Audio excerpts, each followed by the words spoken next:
why did you choose in 2011 to buy property in Kansas City and not another place in the United States? Well, um, well, as you know, Juan, I retired in 2012, so I had to figure out what to do with the money. I came to the conclusion that real estate was probably cheap. I wanted to be like Jim Rogers and buy stuff when it's cheap and sell it when it's expensive. So you guys know that story. I won't go into that, but I was actually dating this gal that was a model in New York City. And I, at the time, was in Las Vegas. I had a place there.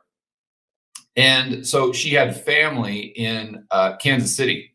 So, when we'd want to meet up or whatever, I'd fly her into Kansas City. I'd fly to Kansas City and we'd hang out with her family. And her family's great. I'm still really good friends with them.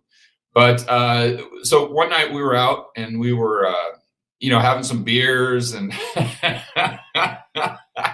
and her family, they're kind of in construction. Well, they do a variety of things, but kind of construction.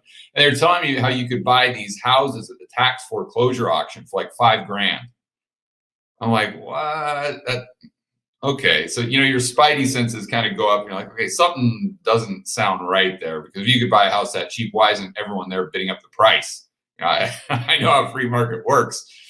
So I just did more research and I found out why they were $5,000, but it seemed like a good opportunity. So even that night, prior to me doing the research, I'm like, okay, well, listen, why didn't you guys buy any of the houses? Like, we don't have the money.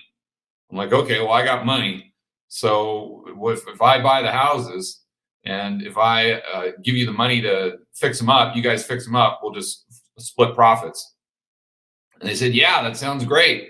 So that's why I did the homework. And that's why I started investing in real estate in Kansas City in 2012. That's the backstory. I wish I had a way to post a picture here. I'd show you a picture back in 2012 with me, and I'm sure I've got one of me and the gal and her family and all that stuff. They're great people. I'm still really good friends with them.